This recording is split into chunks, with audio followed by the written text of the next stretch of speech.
आवारा मत को जान तनु काहे गाय की खइले बानी भूखाइल नहीं की सुना ने ना सुनो आ खइले बानी भूखाइल नहीं की एक आवे तोहरे भरोसे ही जाई नहीं की हम तो कहनी है कि ना तो हमारे भरोसे रहो खइले बानी भूखाइल नहीं की आ तोहरे भरोसे ही जाई नहीं की हाय चढ़ल जवानी को हेतना गुमान मत करो हमसे छोटे बड़ो छोटे बानी सुना ने तू अपन देखो हमर गाय स्टेज पर ना छोट ना बड़ ना भाई ना बहन अभी छोटे बड़ा तो हमसे ना पूछ ना 2-3 साल छोटे हो कब 2-4 साल 5 साल 10 साल मान लो अरे मानो ना 15 साल छोट बनी लेकिन 15 साल हेलो सुना ने हां बोल पहले मारी भूखाई नहीं की आ तोहरे भरोसे जाई नहीं की बहुत गर्मी में उल्टी मत कर दियो आई चढ़ल जवानी पे इतना घुमान मत करो काहे कि हमर भाई वाला तारा प्यार खातिर खखुआई लड़की कहतिया आदि हमारा करे कि हमसे बात करे अंकिता कारे मंचवा तुरबे का हदी मांगे में मोबाइल नंबर लागता रहत धरे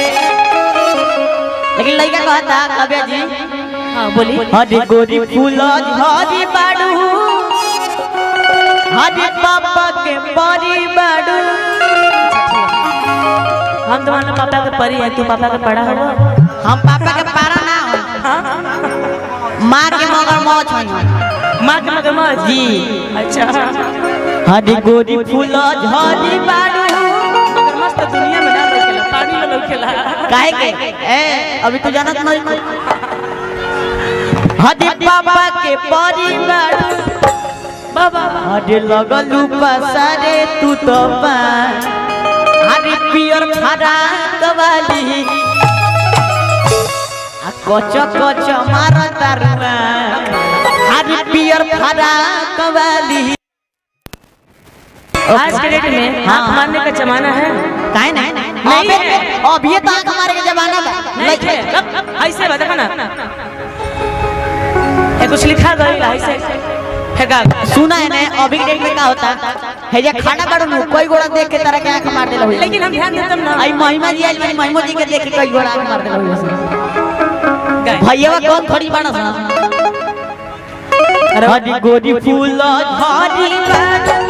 पापा के परी बाडू गोरी फूल हदी बाडू पापा के परी बाडू लगलू पसारे तू तो पियर आना कबाली लगलू पसारे तू तो पियर आना कबाली भैया भैया कहे के बा आदि ओइलो हो बारात करे कि हमसे बात करे ओइलो हो बारात करे कि मोबाइल नंबर लगता रहत धरे ओइलो हो बारात करे कि हमसे बात करे मांगे में मोबाइल नंबर लगता रहत गोरी फूल झाड़ी बारू पापा के पानी बारू गोरी फूल झाड़ी बारू पापा के भैया तने एक बार हाथ उठा दो दोनों बार सबके उठा दो इतनी गर्मी है यार आवल तन हल्का मचा के अरे लगलू पसारे तू तो पा पियर लगलू पसारे तू तो पा पियर आना कवाली बाबा एक बहुत अच्छा ले यार कर में हदे गलती से जान टकरा गई हो गलती से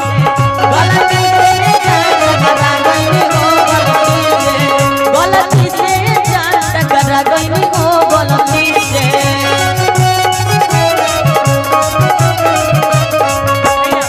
लड़की कह दिया अरे लड़की के देखी पगलाइल बड़का तू हम ना अब तू ना कहूँ तो हम ही नु कहम लगी के जगह पर राती की भांग पी के आई माता लेकिन हम भांग पी के नहीं आई भांग के जमाने में नहीं के अरे करत इशारा बाडू अरे कहत आवारा बाडू सुनाई नहीं कि ओढ़ने से मुहवा बान्हा तनिको ना चिन्हाई तार ओढ़निया से मुह तो पा जाई हां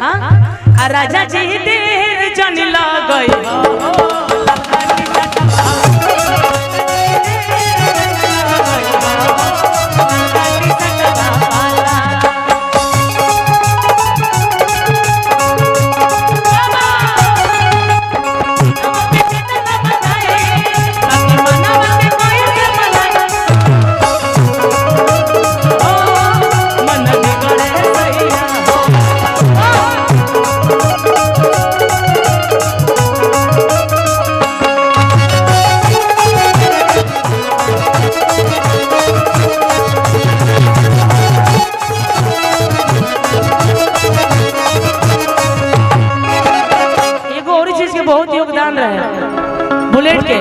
गोलिया में आई हो आके हारन दबाई हो हर खिड़की से ताकब राजा देखी मुस्कुराई हो। जाते होंगे ऐसा नहीं कि अपन नहीं करते होंगे, वैसे भी छुट्टी का महीना चल रहा है। हाँ राजा जी देर जन